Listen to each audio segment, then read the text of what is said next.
महुआ मोइत्रा की लोकसभा सदस्यता रद्द। सदन में पारित हुआ प्रस्ताव। आचार समिति ने महुआ को सवाल के बदले पैसे और उपहार देने के साथ ही संसद की लॉगिन आईडी साझा करने का पाया था दोषी।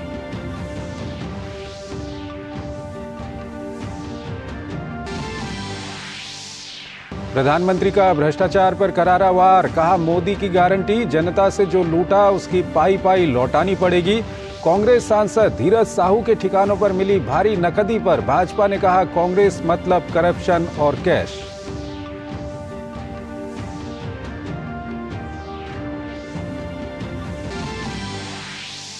प्रधानमंत्री ने देहरादून में उत्तराखंड वैश्विक निवेशक सम्मेलन का किया शुभारंभ। कहा, आकांक्षी भारत अस्थिरता नहीं बल्कि चाहता है स्थिर सरकार। भारत विकास भी विरासत भी के मंत्र के साथ बढ़ रहा है आगे।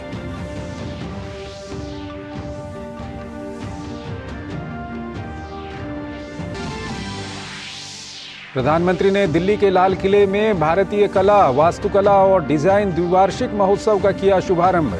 कहा, आजादी के अमृतकाल में भारत गढ़ रहा है सांस्कृतिक समृद्धि के नए आयाम।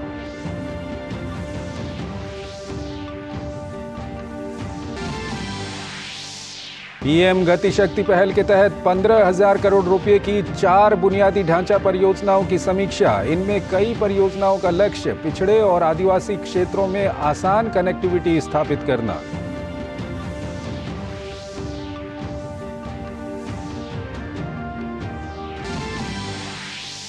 रिजर्व बैंक ने ब्याज दरों में नहीं किया कोई बदलाव। रेपो रेट 6.5% पर बरकरार। विकास दर का अनुमान 6.5% से बढ़ाकर 7%।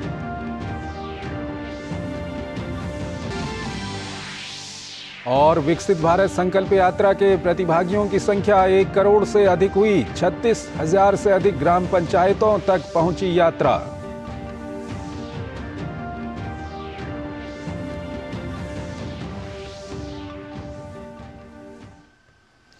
नमस्कार, डीडी न्यूज में आपका स्वागत है। मैं हूं चंद्रशेखर जोशी और आइए अब खबरों को विस्तार से देखते हैं।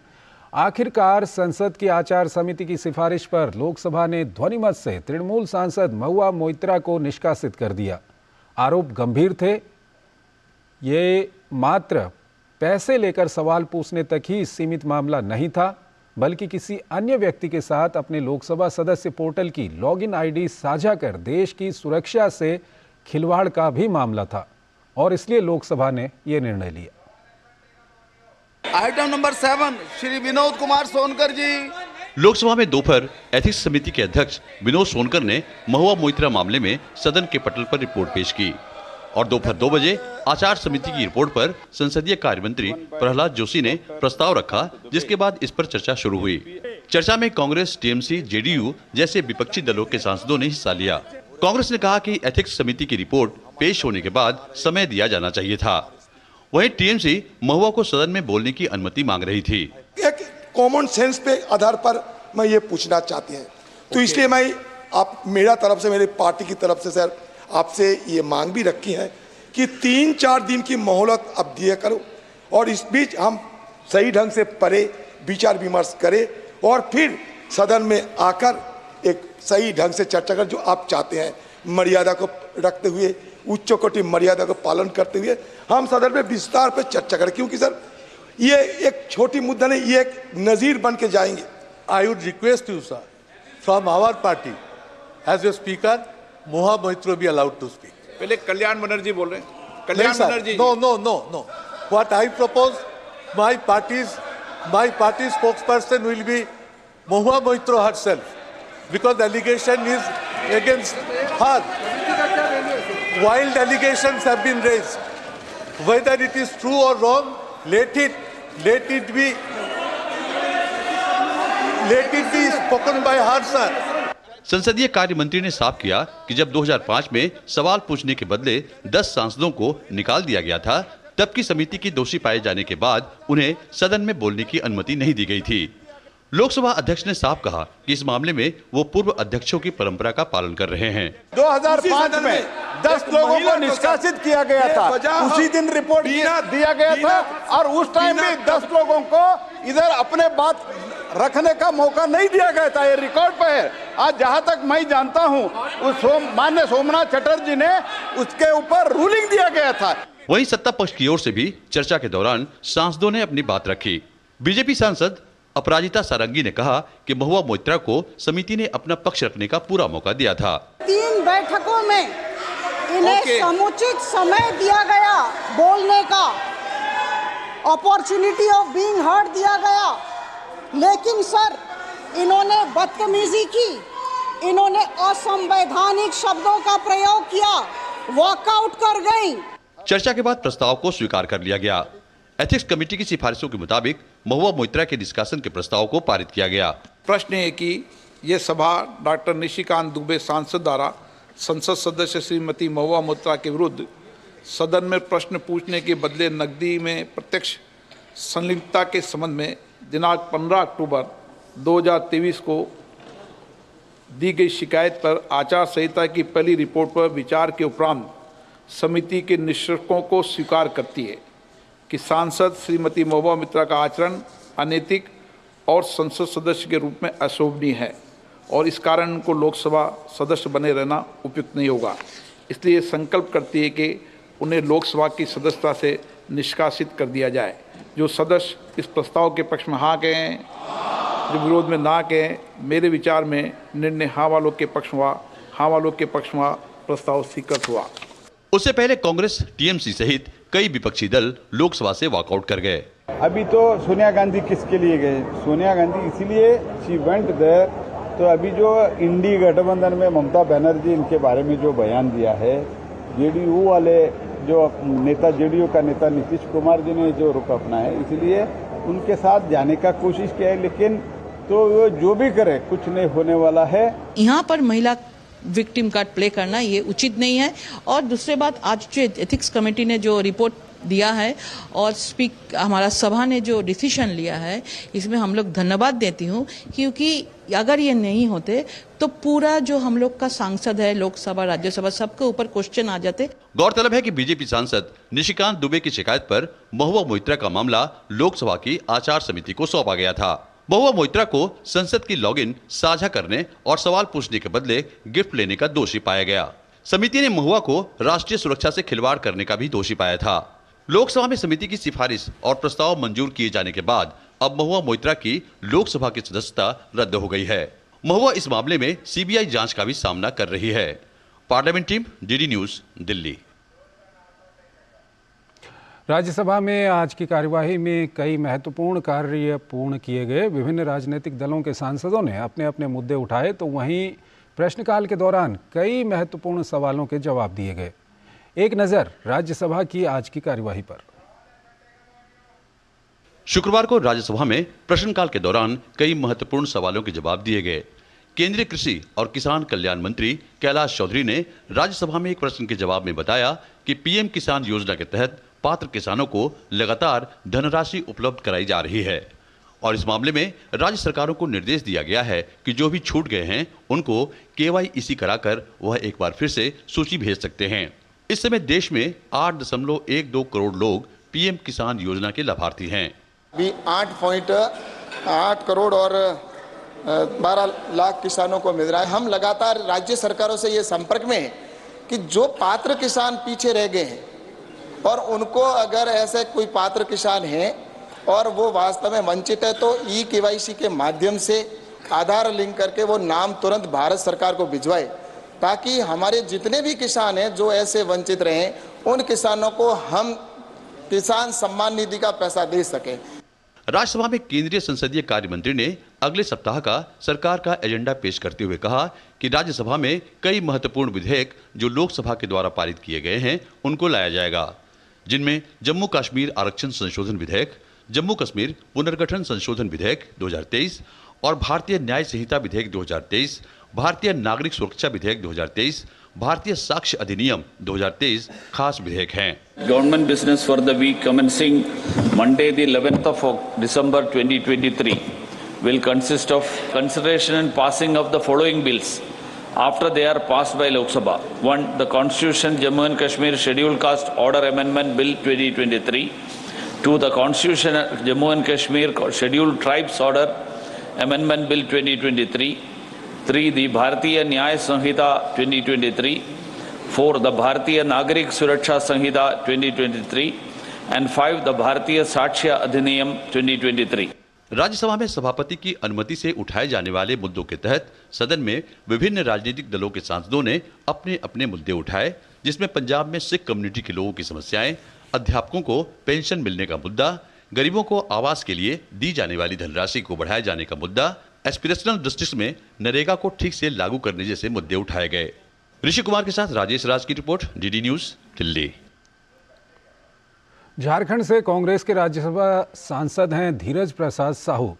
झारखंड ओडिशा में इनके और इनके करीबियों के ठिकानों पर जब आयकर की रेड पड़ी तो अब तक 210 करोड़ रुपए से ज्यादा कैश मिला है। कांग्रेस सांसद के ठिकानों से इतनी बड़ी संख्या में नोट मिले हैं कि इनकी गिनती के लिए बड़ी बड़ी मशीनों का प्रयोग किया जा रहा है। नोटों से भरी अलमारियों के फोटो सामने आने के बाद इस मुद्दे पर सियासत गर्मा गई है। बीजेपी ने कांग्रेस पर भ्रष्टाचार को लेकर हमला किया। प्रधानमंत्री नरेंद्र मोदी ने भी इस खबर को तस्वीर के साथ एक्स पर एक पोस्ट करते हुए लिखा कि जनता से जो लूटा है उसकी पाई पाई लौटानी पड़ेगी, ये मोदी की गारंटी है।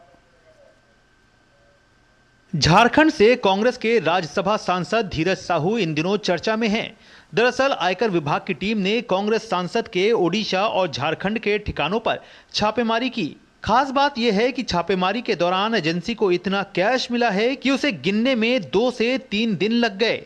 इतनी बड़ी संख्या में नोट मिलने की वजह से इनकी गिनती के लिए आयकर विभाग द्वारा बड़ी बड़ी मशीनें इस्तेमाल की जा रही हैं।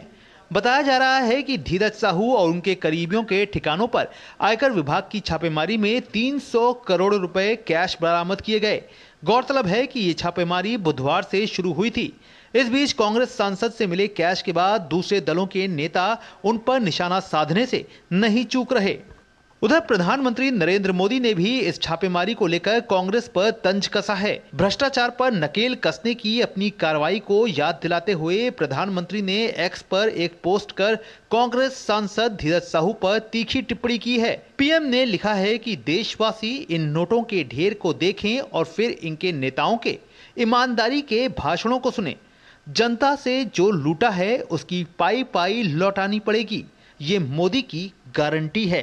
दूसरी तरफ केंद्रीय मंत्री अनुराग सिंह ठाकुर ने भी कांग्रेस पर तीखा प्रहार करते हुए कहा कि कांग्रेस ने आखिर कहां-कहां काली कमाई और नोट छिपा रखे हैं। उन्होंने साथ ही कहा कि कांग्रेस, करप्शन और कैश ये तीनों एक साथ चलते हैं। कांग्रेस, करप्शन, कैश ये तीनों एक साथ चलते हैं। कांग्रेस आई, करप्शन लाई, जनता से जो लूटा है उस पाई पाई की भरपाई इनको करनी होगी। ये मोदी की गारंटी है कि ईडी, सीबीआई या कोई भी कार्रवाई होगी, ये जांच एजेंसियां अपनी कार्रवाई करें और कांग्रेस की काली कमाई को देश के सामने लेकर आए। भाजपा सांसद निशिकांत दुबे ने इस मामले में कांग्रेस पर हमला बोलते हुए कहा है कि भ्रष्टाचार और काले धन के इस बड़े भांडाफोड़ का जवाब कांग्रेस और राहुल गांधी को देना ही होगा। 300 से 400 करोड़ रुपया कैश होगा। अलग अलग जो बिजनेस होंगे वो अलग है, एसेट होंगे वो अलग है। इसका जवाब तो कांग्रेस को देना चाहिए, राहुल गांधी को देना चाहिए। और पिछले 3 दिन से रेड चल रहा है, अभी तक उन्हें निकाला नहीं गया। और मेरा ये मानना है कि छत्तीसगढ़ के जो तत्कालीन मुख्यमंत्री थे वो, और जो झारखंड में लीकर घोटाला चल रहा है, इसके तार उससे जुड़े हुए हैं। और ये कैश रिकवरी यदि स्टार्ट होगी तो ये 1000-2000 करोड़ रुपए तक जाए। वहीं भाजपा ने भी कांग्रेस सांसद के घर से बड़ी नकदी मिलने पर पार्टी को घेरते हुए कहा कि अब ये साफ हो गया है कि कांग्रेस और उसके नेता जनता के धन से अपनी जेब भर रहे हैं, जिसके लिए देश की जनता उन्हें कभी माफ नहीं करेगी। 2 तस्वीरें आपके समक्ष है, ये देखिए। पूरी अलमारी भ्रष्टाचार की काली कमाई से भरकर कांग्रेस के नेता अपनी जेब भर रहे हैं। बता दें कि धीरज साहू एक बड़े उद्योगपति हैं और शराब बनाने वाली company Baldev Sahu and group of companies से जुड़े हैं। Baldev Sahu and group of companies पश्चिमी ओडिशा की सबसे बड़ी देसी शराब निर्माता और विक्रेता कंपनियों में से एक है। इस कंपनी में कांग्रेस सांसद धीरज साहू के अलावा उनके परिवार के राजकिशोर साहू, स्वराज साहू और परिवार के अन्य सदस्य शामिल हैं। आयकर विभाग ने कंपनी के कई खातों को फ्रीज कर दिया है। वहीं कयास लगाए जा रहे हैं कि इस मामले में ईडी भी शामिल हो सकती है। Bureau report, DD news. केंद्रीय महिला और बाल विकास मंत्री स्मृति ईरानी ने कहा है कि प्रधानमंत्री मोदी का प्रण है कि जनता का पैसा जनता और राष्ट्र के विकास के लिए लौटाया जाएगा। उन्होंने कांग्रेस से सवाल पूछा कि उसने अपने राज्यसभा सांसद के घर से इनकम टैक्स के छापे में 200 करोड़ रुपए बरामद पर चुप्पी क्यों बनाई हुई है। जनता को लूटकर कांग्रेस के नेतृत्व ने अपने ठिकानों पर इतना पैसा जमा किया है कि अब भारत सरकार का और मोदी जी का संकल्प है कि जनता की एक एक रुपए को पुनः गरीब तक राष्ट्र उत्थान के लिए पहुंचाया जाएगा। कांग्रेस का नेतृत्व अपने इस भ्रष्ट नेता के बारे में चुप्पी साधकर क्यों बैठा है? कौन किसका एटीएम कांग्रेस में बना है? इसका स्पष्ट उत्तर देश की जनता को, कांग्रेस के नेतृत्व को निश्चित रूप से देना चाहिए। नई दिल्ली में 62वीं नेटवर्क प्लानिंग ग्रुप द्वारा आयोजित बैठक में पीएम गति शक्ति पहल के तहत 15,000 करोड़ रुपए की 4 बुनियादी ढांचे की परियोजनाओं की समीक्षा की गई। इस बैठक में नीति आयोग के अलावा सड़क परिवहन और राजमार्ग मंत्रालय, रेल मंत्रालय और बंदरगाह समेत बिजली मंत्रालय जैसे विभिन्न बुनियादी ढांचा मंत्रालयों और विभागों के प्रतिनिधि शामिल हुए। बैठक में 2 रेलवे लाइन परियोजनाओं पर चर्चा हुई। पहले में झारखंड राज्य में 127 किलोमीटर तक फैली ग्रीनफील्ड रेलवे लाइन शामिल है, तो वहीं दूसरी परियोजना में झारखंड और पश्चिम बंगाल में एक ब्राउनफील्ड रेलवे लाइन शामिल है। इसके अलावा लगभग 300 किलोमीटर से अधिक की लंबाई वाली 2 संयुक्त सड़क परियोजनाओं पर भी चर्चा की गई। पहली परियोजना के भीतर छत्तीसगढ़ और झारखंड राज्य शामिल हैं, जिसका लक्ष्य आदिवासी जिलों और वामपंथी उग्रवाद प्रभावित जिलों में सामाजिक आर्थिक स्थितियों का उत्थान करना है। दूसरी सड़क परियोजना असम और मिजोरम में स्थित है, जो इस क्षेत्र में वैकल्पिक कनेक्टिविटी मार्ग प्रदान करती है। वहीं रेल मंत्रालय द्वारा रेल सागर कॉरिडोर कार्यक्रम पर भी चर्चा की गई, जिसका उद्देश्य 2031 तक रेल और बंदरगाह आधारित कार्गो हिस्सेदारी को बढ़ाना, रेलवे के लिए मॉडल बदलाव में सुधार करने के साथ ही माल ढुलाई के स्वच्छ तरीकों में योगदान करना है। डीपीआईआईटी लॉजिस्टिक्स के विशेष सचिव ने बैठक के दौरान मल्टी मॉडल कनेक्टिविटी के महत्व पर विशेष जोर देने के साथ ही राष्ट्र निर्माण में इन परियोजनाओं की महत्वपूर्ण भूमिका को रेखांकित किया। इन परियोजनाओं का लक्ष्य पिछड़े और आदिवासी क्षेत्रों में आसान कनेक्टिविटी और संचार नेटवर्क स्थापित करके इन क्षेत्रों को सशक्त बनाने के साथ ही शिक्षा और स्वास्थ्य सेवा को बढ़ाकर विकास के अंतर को कम करना है। प्रधानमंत्री नरेंद्र मोदी ने आज देहरादून में 2 दिवसीय उत्तराखंड वैश्विक निवेशक सम्मेलन का शुभारंभ किया। इस सम्मेलन का मुख्य उद्देश्य उत्तराखंड को निवेश के नए केंद्र के रूप में स्थापित करना है। पीएम ने कहा कि उत्तराखंड वैश्विक निवेशक सम्मेलन प्रदेश में निवेश करने के लिए एक स्वर्णिम अवसर है। उन्होंने कहा कि उत्तराखंड में सड़क, रेल और हवाई क्षेत्र का तेजी से विकास हुआ है, जिससे उद्योग समूहों को राज्य में निवेश करने में आसानी होगी। पहाड़ की जवानी और पहाड़ का पानी पहाड़ के काम नहीं आता है। जवानी रोजी रोटी के लिए कहीं चली जाती है, पानी बह करके कहीं पहुंच जाता है।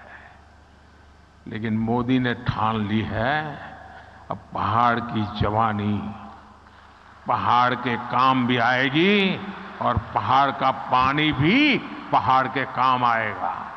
इतनी सारी संभावनाएं देख करके मैं संकल्प ले सकता हूं कि हमारा देश हर कोने में सामर्थ्य के साथ खड़ा हो सकता है। देवभूमि उत्तराखंड में निवेश को बढ़ावा देने के लिए प्रधानमंत्री मोदी का आह्वान। मौका था इस साल के उत्तराखंड वैश्विक निवेशक शिखर सम्मेलन के उद्घाटन अवसर का, जो राज्य को निवेश के एक नए केंद्र के रूप में स्थापित करने की दिशा में एक महत्वपूर्ण कदम है। उन्होंने इस अवसर पर स्थानीय उत्पादों को बढ़ावा देने के लिए उत्तराखंड सरकार द्वारा की गई पहल हाउस ऑफ हिमालयाज का भी शुभारंभ किया।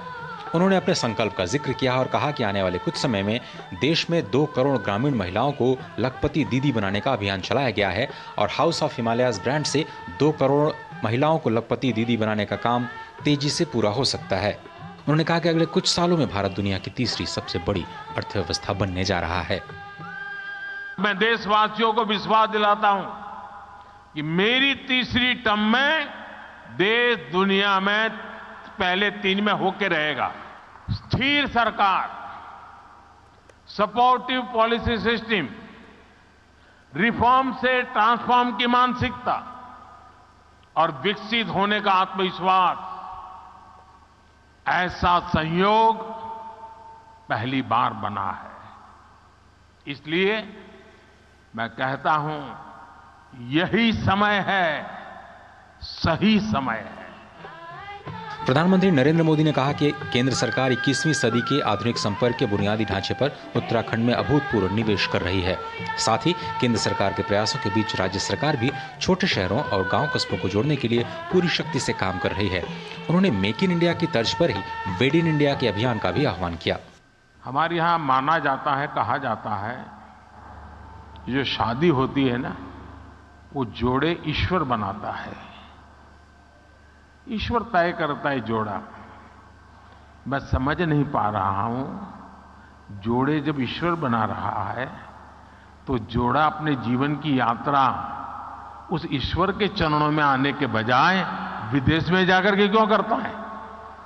और मैं तो चाहता हूं मेरे देश के नौजवानों को मेक इन इंडिया जैसे है ना, वैसे ही एक मूवमेंट चलना चाहिए, मेड इन इंडिया। शादी हिंदुस्तान में करो।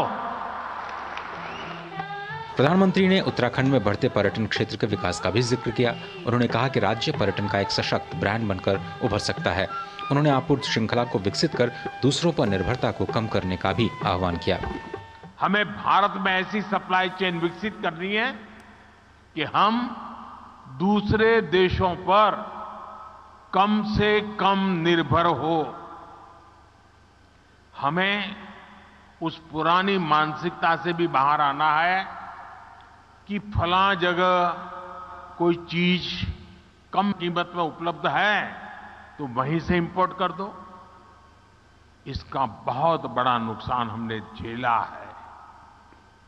आप सभी उद्यमियों को भारत में ही कैपेसिटी बिल्डिंग पर भी उतना ही जोर देना चाहिए। जितना फोकस हमें एक्सपोर्ट को बढ़ाने पर करना है, उतना ही अधिक बल इंपोर्ट को घटाने पर भी देना है।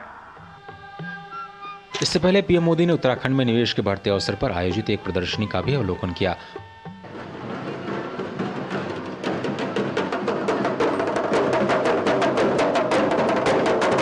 वे जब कार्यक्रम स्थल पर पहुंचने के लिए देहरादून पहुंचे तो स्थानीय लोगों ने उनका भव्य स्वागत भी किया।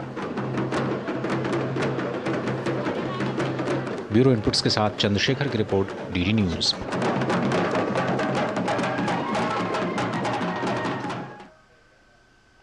प्रधानमंत्री नरेंद्र मोदी ने लाल किले में प्रथम भारतीय कला, वास्तुकला और डिजाइन बीएनएल 2023 का उद्घाटन किया। IAADB का आयोजन देश में एक प्रमुख वैश्विक सांस्कृतिक पहल को विकसित करने और संस्थागत बनाने के प्रधानमंत्री के विजन के अनुरूप किया जा रहा है। पीएम ने आत्मनिर्भर भारत सेंटर फॉर डिजाइन का भी उद्घाटन किया।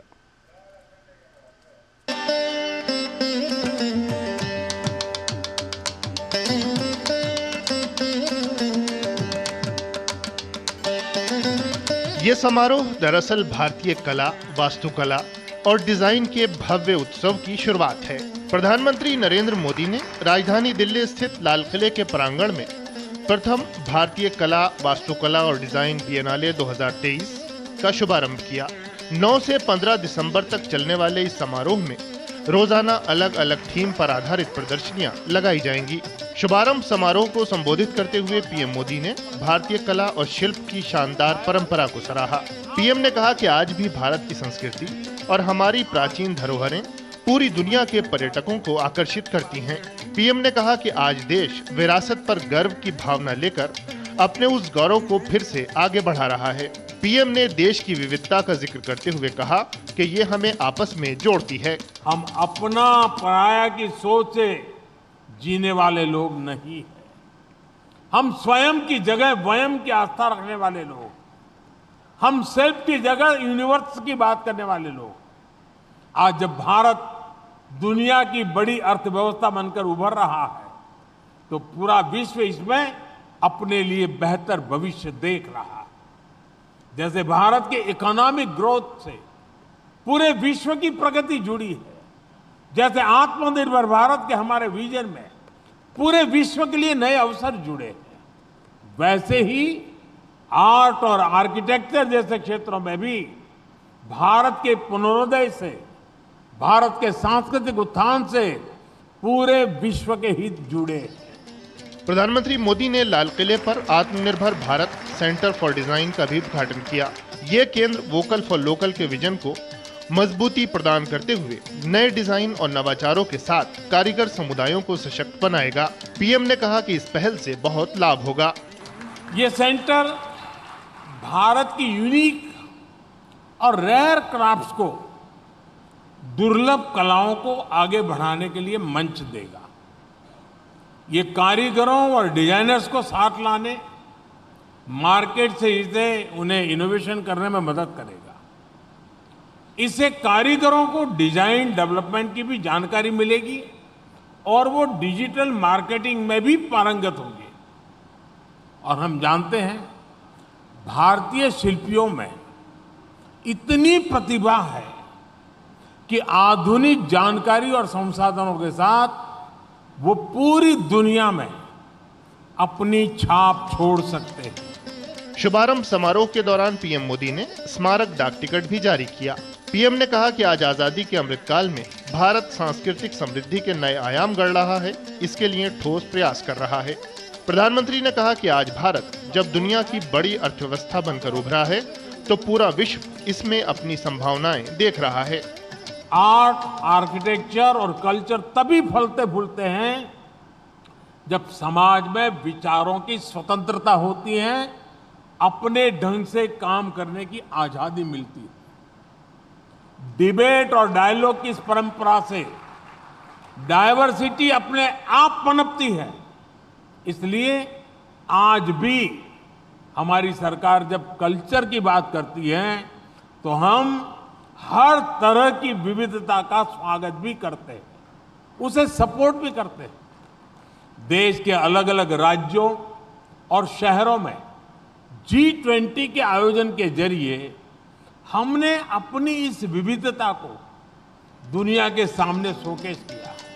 प्रथम भारतीय कला, वास्तुकला और डिजाइन बिएनाले 2023 कलाकारों, वास्तुकारों, डिजाइनरों, फोटोग्राफरों, संग्राहकों, कला पेशेवरों और आम लोगों के बीच अहम सेतु के तौर पर काम करेगा। इस पहल से सांस्कृतिक संवाद भी मजबूत होगा। देश की कला, वास्तुकला और डिजाइन के लिए भी ये एक शानदार मंच है। 115 दिनों तक आम जनता भी इस प्रदर्शनी का दीदार कर सकती है, जिसमें उन्हें भारतीय कला, वास्तुकला और एक से बढ़कर एक डिजाइन देखने को मिलेंगे। कैमरामैन आरके के साथ गिरीश निशाना, डीडी न्यूज, दिल्ली। दिल्ली के लाल किले में भारतीय कला, वास्तुकला और डिजाइन पर आयोजित की गई प्रदर्शनी में कलाकार नायाब कला के नमूने पेश कर रहे हैं। इन्हीं में से एक है कलाकार शिखा। इनके हाथों से की गई चित्रकारी भी प्रदर्शनी में अपनी अलग पहचान बना रही है। कैसी है शिखा की चित्रकारी, इस पर खास बातचीत की हमारे संवाददाता गिरीश निशाना ने। संस्कृति मंत्रालय द्वारा आयोजित इस प्रदर्शनी में एक से बढ़कर एक कला देखने को मिल रही हैं। शिखा जी हमारे साथ हैं जो अपनी कारीगरी का हुनर दिखा रही हैं। यहाँ पे मैम क्या दिखाने का प्रयास किया आपने? वैसे मैं तो आई एम वेरी हैप्पी कि मैं इस कल्चर, इस बिनाले का एक पार्ट बनी हूँ। वैसे मेरे प्रोडक्ट्स जो है वो ऑर्डिनरी से एक्स्ट्रा ऑर्डिनरी की तरफ लेके जाते हैं। जैसे थोड़ा सा curated, hand painted, thematic subject है ये। और जैसे कि आप देख सकते हैं अलग अलग नेचर और ये सब डिपिक्ट करते हैं इंसान के। कहाँ से आपको प्रेरणा मिली और किस तरह से आपने इनकी शुरुआत की? इसकी शुरुआत तो घर से ही हुई है कि जैसे मैंने कुछ प्रोडक्ट्स बनाए मेरे हस्बैंड के लिए या फैमिली मेम्बर्स के लिए हो, बस वहीं से मेरे हस्बैंड ने थोड़ा पुश किया और मैं आज यहाँ पर हूँ बिनाले में। आपके इन उत्पाद की क्या खासियत है और औरों से कैसे अलग है? ये एक थीमेटिक है बेसिकली, जो आपके मन में है या जो आप चाहते हैं वो मैं इस प्रोडक्ट पर, फैब्रिक पर उतारने की कोशिश करती हूँ। जैसे आप देख पाएंगे इधर 26 जनवरी या 15 अगस्त के लिए अगर आप कुछ स्पेशल पहनना चाहोगे तो वो हिसाब से I am proud to be Indian, या फिर जैसे ये राम जी के हिसाब से बनी हुई शॉल है तो जैसे क्यूरेटेड है, थीम्ड है। अपने आप में अलग हटकर ये प्रदर्शनी है, इसके लिए क्या कहना चाहेंगे, क्योंकि पीएम ने इसका उद्घाटन किया? ये हमारे लिए एक बहुत प्रोत्साहन वाली बात है कि हम जैसे हाउसवाइफ जो है और घर में कुछ मतलब कुछ दिमाग में तो होता है पर कुछ कर नहीं पाते हैं, तो हमें थोड़ा इस पुश मिला है पीएम की तरफ से। Thank you. तो कहीं ना कहीं एक अद्भुत प्रदर्शनी कहा जा सकता है। कैमरामैन आरके के साथ गिरीश निशाना, डीडी न्यूज, दिल्ली। प्रधानमंत्री नरेंद्र मोदी को ताज़ा ग्लोबल लीडर अप्रूवल रेटिंग में सर्वोच्च स्थान मिला है। वैश्विक नेताओं के बीच प्रधानमंत्री नरेंद्र मोदी की दुनिया में सबसे ज़्यादा 76% अप्रूवल रेटिंग है। उनके बाद दूसरे नंबर पर मैक्सिको के आंद्रेस लोपेज ओब्राडोर का नंबर आता है, जिन्हें 66% रेटिंग मिली है। वहीं सूची में तीसरे स्थान पर स्विट्जरलैंड के एलन बर्सेट हैं, जिन्हें 58% अप्रूवल रेटिंग दी गई है। इस सूची में चौथे स्थान पर ब्राज़ील के लूला डा सिल्वा और 5वें स्थान पर ऑस्ट्रेलिया के एंथनी एल्बनीज का नंबर आता है। प्रधानमंत्री नरेंद्र मोदी की प्रसिद्धि देश ही नहीं दुनिया भर में देखने को मिल रही है। उनकी असाधारण भाषण कला, उनके व्यक्तित्व का करिश्मा, त्वरित निर्णय क्षमता और दूरदृष्टि देख विभिन्न देशों के राजनेता भी प्रभावित नजर आते हैं और इस संदर्भ में विश्व नेताओं के बयान सुनने को मिलते रहते हैं। अब रूस के राष्ट्रपति व्लादिमीर पुतिन ने भी प्रधानमंत्री की जमकर तारीफ की है।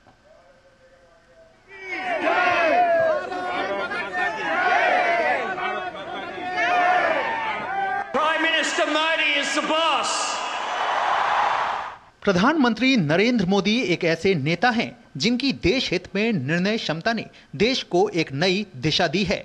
यही कारण है कि उन्हें देश की जनता से तो जमकर प्यार मिलता है, साथ ही साथ विदेशी राजनेता भी पीएम मोदी के नेतृत्व क्षमता की जमकर तारीफ करते रहे हैं।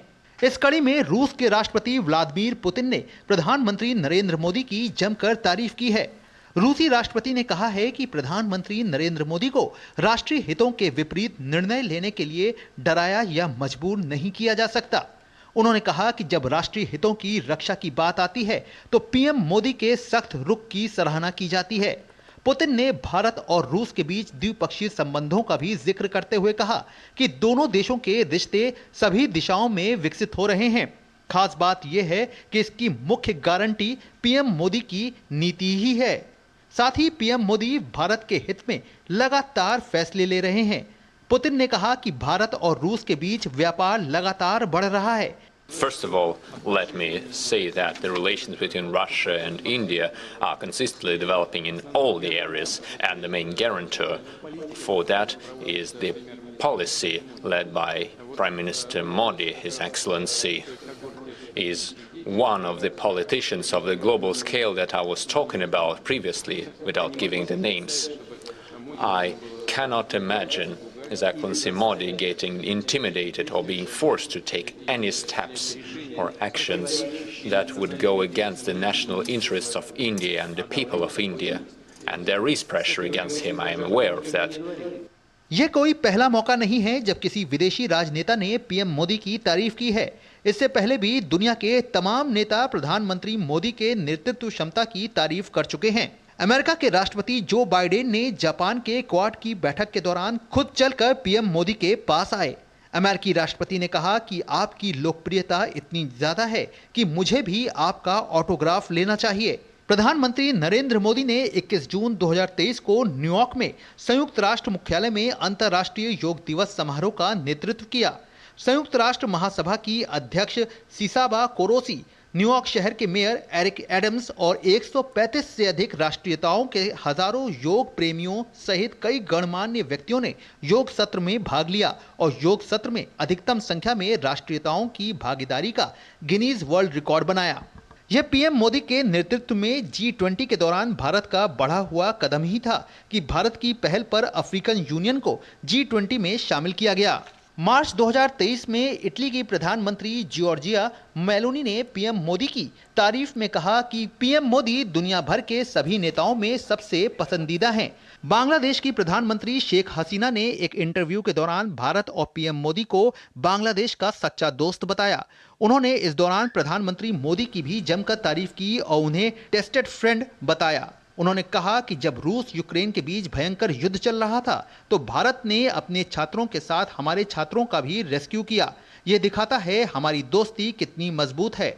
वहीं फरवरी 2023 में एयर इंडिया एयरबस डील के वर्चुअल लॉन्च के दौरान फ्रांस के राष्ट्रपति ने पीएम मोदी की तारीफ करते हुए कहा कि आपके नेतृत्व में भारत स्पष्ट रूप से पूरी दुनिया को एकजुट करने और हमारे सामने मौजूद जबरदस्त मुद्दों को हल करने में हमारी मदद करने वाला हो सकता है।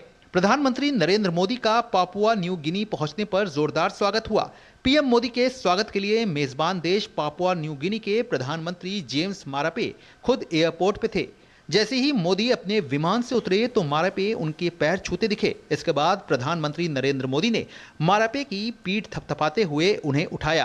प्रधानमंत्री नरेंद्र मोदी ने अपनी नेतृत्व क्षमता से एक ऐसी नेता की छवि गढ़ी है जिसका लोहा दुनिया भर के नेता भी मानते हैं और उनकी नेतृत्व क्षमता भारत से बाहर दुनिया की समस्याओं के निदान में भी देख रहे हैं। Bureau report, DD news. भारतीय रिजर्व बैंक ने मौद्रिक नीति की समीक्षा बैठक में 6.5% की रेपो दर में कोई बदलाव नहीं किया है। समिति ने लगातार 5वीं बार दरों को यथावत बनाए रखा है। रिजर्व बैंक के गवर्नर शक्तिकांत दास ने कहा कि चालू वित्त वर्ष 2023-2024 के लिए वास्तविक सकल घरेलू उत्पाद दर पहले की 6.5% के बजाय 7% प्रस्तावित है। भारतीय रिजर्व बैंक ने लगातार 5वीं बार फिर से रेपो रेट को स्थिर रखते हुए उसमें कोई बदलाव नहीं किया है। आरबीआई के फैसले के बाद एक बार फिर से ब्याज दर 6.5% पर बना हुआ है। रेपो रेट के साथ ही स्थायी जमा सुविधा और सीमांत स्थायी सुविधा दरों को भी स्थिर रखा गया। The Monetary Policy Committee decided unanimously to keep the policy repo rate unchanged at 6.5%. Consequently, the standing deposit facility rate remains at 6.25%. दूसरी तिमाही के जीडीपी आंकड़े का असर आरबीआई की मौद्रिक समीक्षा बैठक पर दिखाई दिया। आरबीआई गवर्नर ने जीडीपी की दर को बढ़ाते हुए चालू वित्त वर्ष 2024 के लिए वास्तविक जीडीपी वृद्धि 7% रहने का अनुमान जताया है।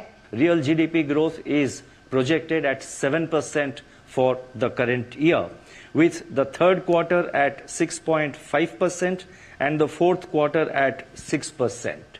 आरबीआई गवर्नर ने कहा कि इस साल के लिए खुदरा महंगाई दर 5.4% रहने की उम्मीद है।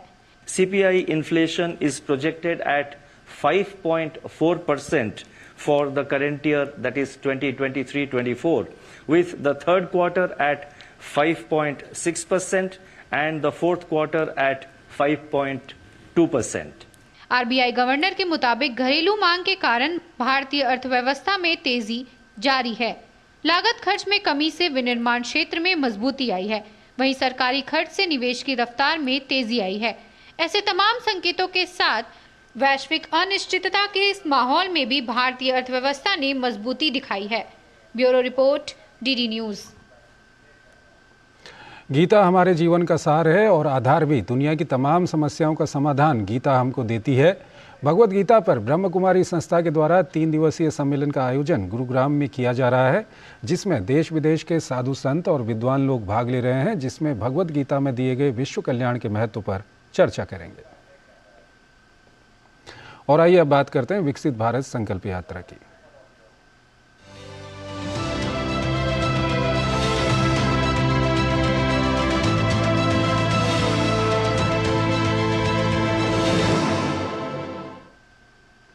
प्रधानमंत्री नरेंद्र मोदी द्वारा 15 नवंबर को झारखंड के खूंटी से शुरू की गई विकसित भारत संकल्प यात्रा देश भर में नागरिकों के साथ संबंधों को बढ़ावा देने वाला एक परिवर्तनकारी अभियान बनकर उभरी है। 7 दिसंबर 2023 तक ये यात्रा 36,000 से अधिक ग्राम पंचायतों तक पहुंच चुकी है और 1 करोड़ से अधिक नागरिकों की भागीदारी इसमें देखी गई है। भारत का सबसे अधिक आबादी वाला राज्य उत्तर प्रदेश 37 लाख से अधिक लोगों की भागीदारी के साथ इसमें सबसे आगे है। इसके बाद महाराष्ट्र में 12,07,000 और गुजरात में 11,58,000 लोगों ने भाग लिया। इस यात्रा को जम्मू कश्मीर में भी जोश भरा स्वागत मिला है, जहां से अब तक 9 लाख से अधिक लोग हिस्सा ले चुके हैं। संकल्प यात्रा के पहले सप्ताह के दौरान 5 लाख नागरिकों की भागीदारी देखी गई। पिछले 10 दिनों के दौरान देश भर से 77 लाख से अधिक लोगों ने इस यात्रा में भाग लिया। बहुत ही कम समय में ये यात्रा शहरी क्षेत्र में 700 से अधिक स्थानों तक पहुंच गई है और कुल 79 लाख लोगों ने संकल्प लिया कि 2047 तक भारत को एक विकसित राष्ट्र बनाने की दिशा में प्रयास करेंगे। इस यात्रा का एक केंद्रीय बिंदु महिला केंद्रित योजनाओं को लेकर जागरूकता बढ़ाना है, जिसके चलते 46,000 से अधिक लाभार्थियों ने पीएम उज्ज्वला योजना के लिए नामांकन किया है। स्वास्थ्य शिविर भी एक बड़ा आकर्षण साबित हुए हैं और अब तक 22 लाख व्यक्तियों की जांच की जा चुकी है।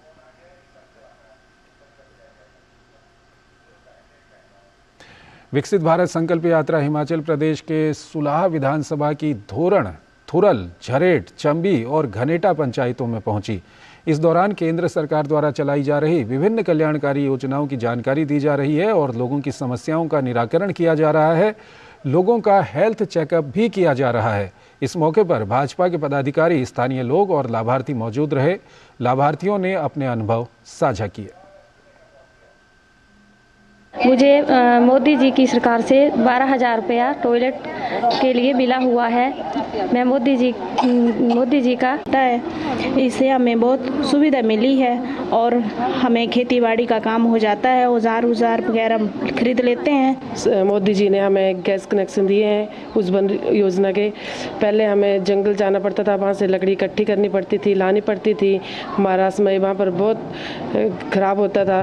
पहले हमें जंगल को जाना पड़ता था, वहाँ से लकड़ी लेके आना पड़ता था। उससे हमारा बहुत ज़्यादा टाइम खराब होता था। अब घर में गैस है तो बुजुर्ग भी ठीक है, धुएं से भी अब राहत है। सर, मुझे 12,000 रुपया मोदी जी की तरफ से तो टॉयलेट बनाने के लिए मिला है, जिससे हम जैसे कि पहले हम बाहर जाते थे खुले में, जिससे कि हम मतलब बहुत ही शर्म महसूस करते थे। इसलिए हमें इसकी बहुत ही सुविधा मिली है। इसलिए हम मोदी जी का बहुत ही धन्यवाद करते, बहुत ही आभारी हैं। झारखंड के दूरदराज क्षेत्रों में विकसित भारत संकल्प यात्रा नया उजियारा ला रही है। रामगढ़ में पतरातू प्रखंड क्षेत्र के इमलीगाज ग्राम पंचायत भवन में लोगों को केंद्र सरकार की कल्याणकारी योजनाओं की जानकारी दी गई। इस मौके पर ड्रोन से दवा छिड़काव के बारे में भी ग्रामीणों को विशेष रूप से बताया गया। झारखंड के रामगढ़ के पतरातू प्रखंड क्षेत्र के इमलीगाज ग्राम पंचायत भवन में विकसित भारत संकल्प यात्रा के तहत एलईडी जागरूकता रथ का आगमन स्थानीय लोगों के लिए बिल्कुल नई चीज थी। गांव पंचायत में विकास की अलग जगाने की इस यात्रा का ग्रामीणों ने खुले मन से स्वागत किया और एलईडी जागरूकता रथ के माध्यम से केंद्र सरकार की जन कल्याणकारी योजनाओं से रूबरू हुए। इस मौके पर ड्रोन से दवा छिड़काव के बारे में ग्रामीणों को विशेष रूप से बताया गया। अभी ड्रोन के माध्यम से कृषि में यह क्रांतिकारी कदम है कि ड्रोन के माध्यम से डीटीटी का छिड़काव किया जा रहा है और यूरिया डीएपी का छिड़काव खेतों में किया जाएगा, जो बहुत ही कम समय में कम लागत में एफिशिएंट तरीके से होगा। कृषि कार्यों में ड्रोन तकनीक के उपयोग की बातें जानकर ग्रामीणों में इसको लेकर काफी रुचि बढ़ी है। स्थानीय मुखिया चंद्रावती ठाकुर ने भी विकसित भारत संकल्प यात्रा की सराहना करते हुए भरोसा जताया कि ड्रोन तकनीक पैदावार बढ़ाने में मददगार साबित होगा। यहाँ गाड़ी यात्रा चल रही है, इसमें सभी चीज़ का लाभ मिल रहा है। ड्रोन चल रहा है खेती कृषि के लिए और सभी योजनाओं का लाभ लेने के लिए यहाँ विकास के लिए यात्रा गाड़ी चला रही है। एलईडी जागरूकता रथ से स्थानीय लोगों को जन कल्याण से जुड़ी केंद्र प्रायोजित योजनाओं की भी जानकारी दी गई। इस दौरान कई लाभार्थियों ने अनुभव भी साझा किए। लाभुक प्रमिला देवी, अंजलि शर्मा और रुबीना खातून ने बताया कि केंद्र सरकार की योजनाओं से उनके जीवन में सुखद बदलाव आया है, जिसके लिए उन्होंने प्रधानमंत्री नरेंद्र मोदी को धन्यवाद दिया। विकास के लिए हम राशन कार्ड से राशन मिलता है, उज्ज्वला गैस मिला है और बहुत सा लाभ मिल रहा है। इसके लिए मोदी सरकार को धन्यवाद। कार्यक्रम में पहुंचे एक अन्य लाभार्थी राजेश कुमार ने बताया कि इमलीगाज ग्राम पंचायत में केंद्र सरकार की जन कल्याणकारी योजनाओं से कई लोग लाभान्वित हो रहे हैं और यह विकास यात्रा अनवरत जारी है। इस पंचायत भवन में विकास योजनाओं के बारे में बताया गया और हमने जो है एलईडी के माध्यम से विकास योजनाओं के बारे में जानकारी हासिल किया और मुझे लगता है कि उसका लाभ हमको मिलेगा। विकसित भारत संकल्प यात्रा ने निश्चित रूप से झारखंड के दूरदराज के क्षेत्रों में नया उजियारा लाया है। जिन लोगों तक जानकारी के अभाव में विकास की किरण नहीं पहुंच पा रही थी, अब वो केंद्र प्रायोजित योजनाओं से अवगत होकर सफलता की सीढ़ी चढ़ने को तैयार हैं। रामगढ़ से के तिवारी के साथ मैं दिवाकर कुमार। तो इस बुलेटिन में फिलहाल इतना ही। आप बने रहिए डीडी न्यूज़ के साथ। नमस्कार।